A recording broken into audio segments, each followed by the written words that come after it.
जितिया व्रत की सभी माताओं बहनों को खूब सारी शुभकामनाएं। सभी देवी देवता आपके जीवन में खूब सारी खुशियों के रंग भरे, यही प्रार्थना करते हैं। इस वीडियो में जानेंगे ओठगन का समय, साथ ही जितिया व्रत पारण का समय आप सभी जानते होंगे। 6 अक्टूबर के दिन शुक्रवार के दिन जितिया का व्रत किया जा रहा है। ऐसे में आप सभी को आवश्यक रूप से इस व्रत में इस साल जो है पारण के समय को लेकर काफ़ी दुविधा हो रही है, तो उस बारे में संपूर्ण रूप से इस वीडियो में आपको जानकारी प्राप्त होगी।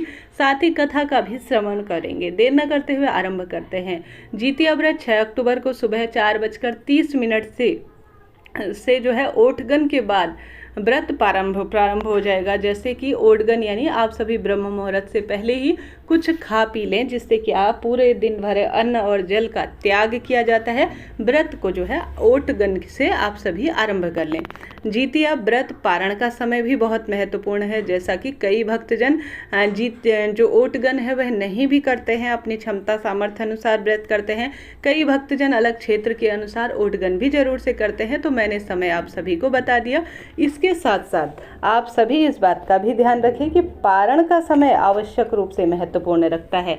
पंचांग के अनुसार 6 अक्टूबर को 8:32 से अश्विन कृष्ण पक्ष की अष्टमी तिथि लग रही है, जो कि 7 तारीख को 10:31 के आसपास तक रहेगी। ऐसे में जितिया व्रतधारी महिलाओं को सुबह 10:32 के बाद ही आम के पल्लव से दातुन करके स्नान ध्यान के बाद पारण यानी अन्न और जल का ग्रहण करना चाहिए। सभी चीज़ें स्क्रीन पर भी लिखी हुई हैं।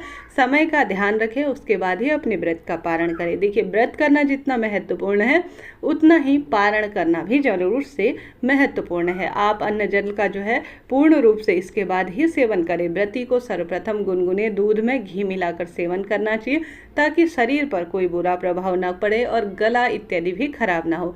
जितिया व्रत के दौरान इस बात का भी ध्यान रखें कि जितिया व्रत में अन्न जल ग्रहण नहीं किया जाता। साथ ही व्रत रखने वाली महिलाओं को फल सब्जी नहीं काटनी चाहिए। इसके साथ ही घर के किसी भी अन्य काम में मदद ले सकते हैं, जैसे अन्य लोग इन चीज़ों में मदद कर दे, परंतु आप व्रत कर रही हैं तो ना करें। जो इस व्रत को नहीं कर रहा हो उनकी मदद ले लें। साथ ही सुई के धागे का प्रयोग करना, सुई इत्यादि को पूर्ण रूप से वर्जित माना जाता है। साथ ही जितिया व्रत रखने वाली महिलाएं 5 अक्टूबर को तेल और सरसों की खली को जीमूतवाहन की पूजा करने के लिए संकल्प ले खरना इत्यादि करें। अब जानते हैं व्रत का सुंदर कथा। 2 बहनें सुखिया और दुखिया की कहानी इस जो है व्रत में बहुत महत्वपूर्ण रखती हैं, जिसे सभी को सुनना चाहिए। आरंभ करते हैं। ऐसी मान्यता है, कथा के अनुसार 2 बहनें थीं, जिनका नाम, एक का नाम सुखिया था, दूसरा का नाम दुखिया था। दोनों के नाम की तरह ही दोनों के भाग्य भी कुछ इसी तरह थे से। सुखिया अमीर थी और हमेशा सुखी रहती थी, और दुखिया का नाम उसके जो है नाम के अकॉर्डिंग ही था, अर्थात गरीब थी और बहुत दुखी रहा करती थी। दोनों बहनें एक ही गांव में रहती थी। सुखिया के घर ही दुखिया काम करती थी, साफ सफाई करती और खाना इत्यादि बनाया करती थी, और बचा हुआ खाना वह खाकर सुखिया दुखिया जो है पूर्ण रूप से अपने अपने जीवन को चला रही थी। समय बीतता गया। दोनों बहनों को 2 पुत्र हुए, यानी कि सुखिया को 2 पुत्र और दुखिया को भी 2 पुत्र थे।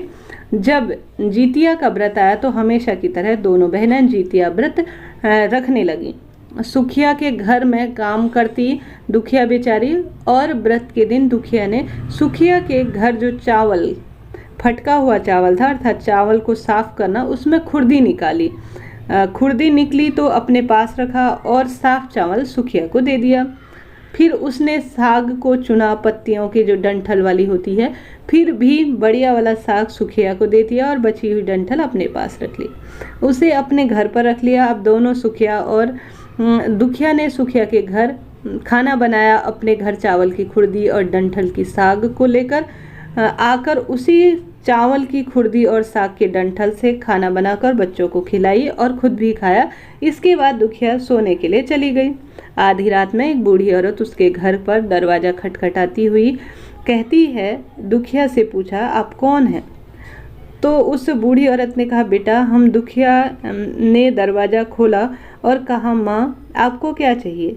आप इतनी रात में किस लिए आई हैं? तब बुढ़िया ने कहा, बेटा मुझे भूख लगी है, कुछ खाने को दे दो। दुखिया उस बूढ़ी औरत को घर के अंदर ले आती है और कहती है, हम लोग बहुत ही गरीब हैं। आज मैंने खुर्दी का चावल और साग का डंठल बनाया है, क्या आप उसे खाएंगी? तो बुढ़िया होगी हाँ, बोली कि हाँ क्यों नहीं खाएंगे, मुझे बहुत भूख लगी है, मैं वही खा लूँगी। दुखिया अंदर जाकर खुर्दी का जो चावल था, साग का डंठल लेकर आई, बूढ़ी औरत को खाने को दे दिया। बूढ़ी औरत खाना खाने के बाद कहती है कि मुझे अच्छे से कुछ दिखाई नहीं दे रहा है, ऐसे में इतनी देर रात अंधेरे में अपने घर कैसे जाऊं? तो दुखिया ने कहा कोई बात नहीं माँ, आप यहीं पर सो जाओ, सुबह होने पर अपने घर चली जाना। तब बूढ़ी औरत रात में दुखिया के घर में ही सो गई। बूढ़ी औरत थोड़ी देर के बाद उठकर बोलती है, बेटी मुझे दीर्घ संज्ञा आ रही है, अर्थात बाथरूम जाना है, कहाँ करूं? इस पर दुखिया कहती है कि मेरे घर में शौचालय नहीं है, इसलिए आप उधर कोने में कर लो। तो वह बूढ़ी औरत पूछती है कि बेटी भड़बड़ करूं या छरछर करूं? चूंकि दुखिया नींद में थी तो उसमें नींद ने कहा कि माँ भड़बड़ कर दो, मैं सुबह साफ कर दूंगी।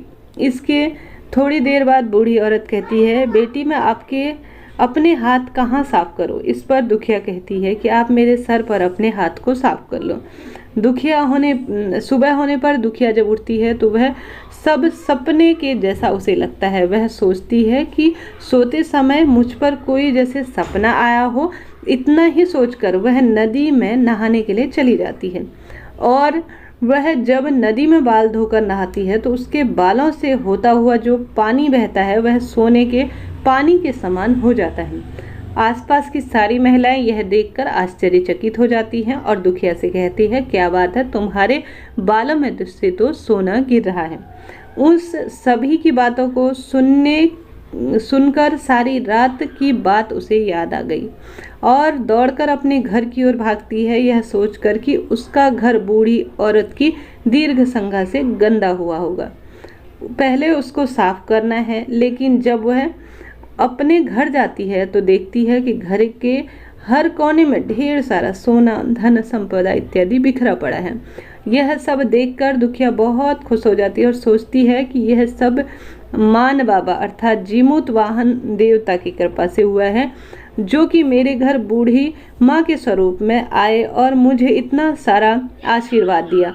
अब दुखिया भी अमीर हो गई और सुखिया के घर जाकर काम करना बंद कर दिया। दुखिया अपना व्रत पूरा करने के बाद अपने पुत्र से कहती है कि जाओ मौसी के घर से तराजू लेकर आओ, मुझे ये सोना नापना है कि यह कितना है।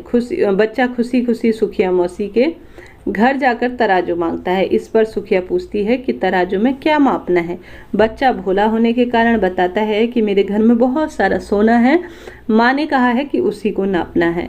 सुखिया बच्चे को बोलती है, खाने को तुम्हारे पास कुछ नहीं है और सोना नापोगे, मुझसे झूठ बोलते हो। तब बच्चा कहा कि झूठ नहीं बोल रहा हूँ। तब सुखिया सोचती है कि तराजू मांगा है तो कुछ तो जरूर नापेगी, इसलिए वह तराजू के पीछे गोंद लगा देती है कि जो कुछ भी नापेगा इस पर चिपक जाएगा। दुखिया ने तराजू पर सोना नापा तो कुछ सोने के टुकड़े उस गोंद में चिपक गए और जब बच्चा तराजू लेकर लौटता है तो सुखिया तराजू को उल्टा पटक कर देखती है तो उसके पीछे जो गोंद है उसमें सोना लगा हुआ था। यह देखकर सुखिया सोचने लगी कि दुखिया के घर में आखिर सोना कहाँ से आया, इसलिए वह कई दिनों से काम करने भी नहीं आई। सुखिया दुखिया के घर जाकर देखती है कि वहाँ बहुत सारा सोना पड़ा है और जब दुखिया के पास जाकर पूछती है कि तुम्हारे पास इतना सोना कहाँ से आया जिसे मापने के लिए तुमने तराजू मंगवाया है। दुखिया का बहुत मन सच्चा था और भोली भी थी, इसलिए उसने रात की पूरी बात बता दी, अपनी बहन सुखिया को बताया। लेकिन सुखिया के मन में लालच था और ईर्ष्या थी और कहने लगी, दुखिया के पास मुझसे ज़्यादा धन आ गया है, अब तो मैं अगले जितिया तक जो है मैं भी खुर्दी का चावल और साग के डंठल ही बनाऊंगी। फिर अगले साल जितिया का व्रत आया, दोनों बहनों ने व्रत रखा। सुखिया के पास सब की तरह सुख और धन संपदा थी, इसके बावजूद भी जितिया के दिन चावल फटक कर जो साफ चावल थे वह फेंक दिए और खुर्दी जो है अपने पास रखकर जैसे दुखिया ने भोजन बनाया था साग के डंठल इत्यादि का, वैसे ही उसने बनाया। पूजा पाठ और खा पी कर सुखिया सोने चली गई। आधी रात को सुखिया के घर में भी एक बूढ़ी औरत आई। सुखिया तो उसका इंतजार कर रही थी, जैसे उसने तुरंत दरवाज़ा खोला, उस बूढ़ी औरत को अपने घर के अंदर ले आई। बूढ़ी औरत ने कहा, मुझे भूख लगी है, कुछ खाने को दे दो। इस पर सुखिया कहती है कि मैंने खुदी का चावल बनाया है, डंठल का साग बनाया है। तब वह कहती है, बुढ़िया से कहती है, क्या तुम खा लोगी? तो वह कहती है, कोई बात नहीं, मैं खा लूँगी। तो सुखिया ने उसे वही खाना परोस कर दे दिया और सोने को चली गई। थोड़ी देर बाद उसी बूढ़ी औरत ने कहा कि मैं घर नहीं जा सकती, मुझे रात में दिखाई नहीं देता, तो क्या मैं तुम्हारे घर पर ही सो जाऊं? तो सुखिया ने कहा, कोई बात नहीं, आप मेरे घर पर ही सो जाओ। बूढ़ी औरत थोड़ी देर बाद फिर वही कहती है कि मुझे जो है दीर्घ शंकायित है, अर्थात मुझे बाथरूम आया है, कहीं कहाँ करूं? तो सुखिया बोली, वहीं कोने में कर लो। इसके थोड़ी देर बाद बुढ़िया बोलती है कि भड़भड़ करूं या छरछर करूं?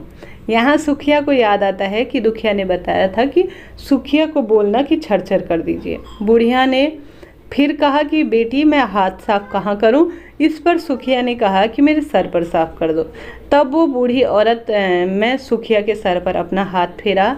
जब सुबह सुखिया उठती है तो उसका घर पूरी गंदगी में फैली हुई थी, इसके अलावा उसके बालों में भी गंदगी लगी थी। यह सब देखकर सुखिया बहुत दुखी हुई और उससे अपनी बहन पर खूब गुस्सा आया। सुखिया गुस्सा होकर अपनी बहन दुखिया को बुलाती है और कहती है कि तुमने मुझे झूठ कहा, मेरा पूरा घर गंदा करवा दिया और मुझे भी जो है गंदा करवा दिया। इस पर दुखिया ने कहा, क्या बात था, भड़भड़ या छरछर? तो सुखिया ने बताया, छरछर बोला था। तो उसने दुखी होकर कहा, तुमने यहीं पर गलती कर दी, तुम्हारे पास तो सब कुछ था, लेकिन तुमने लालच और विशेष रूप से तुमने अपने मन में जीत की भावना से यह काम किया। तुम्हारे घर स्वयं जीत मन बाबा अर्थात जीमूत वाहन बाबा भेष बदल कर आ रहे, किंतु फिर भी तुमने अच्छे से उन्हें खाना नहीं परोसा, आपने नकल की और मेरे जैसा ही करने का प्रयत्न किया, परंतु सच्चे भाव सच्चे मन से नहीं किया। मेरे पास तो कुछ भी नहीं था, इसलिए मैंने उन्हें खुदी का चावल और डंठल का साग परोसा था, परंतु प्रेम भाव से। लेकिन तुमने अपने घर आए भगवान का अपमान किया। सब कुछ होने के बावजूद भी तुमने उन्हें सिर्फ देखा देखी के चक्कर में साग और भात खिलाया।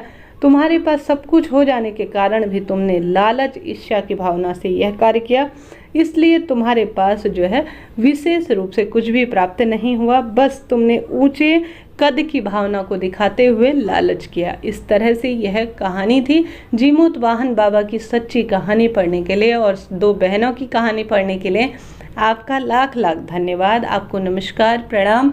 आप सभी ने कथा सुनी, उपयोगी वीडियो लगी हो और साथ ही जो मैंने पारण का समय बताया हो वह उपयोगी रहा हो तो लाइक करें, शेयर करें, सब्सक्राइब करें। इससे पहले भी चैनल पर 2 कथाएं दी गई हैं, कृपया उन्हें भी आप श्रवण करें और अपने जितिया व्रत को सफल बनाएं। वीडियो उपयोगी रहा हो तो कमेंट्स में आप सभी भी प्रभु स्मरण करते हुए हर हर महादेव जरूर से लिखिएगा।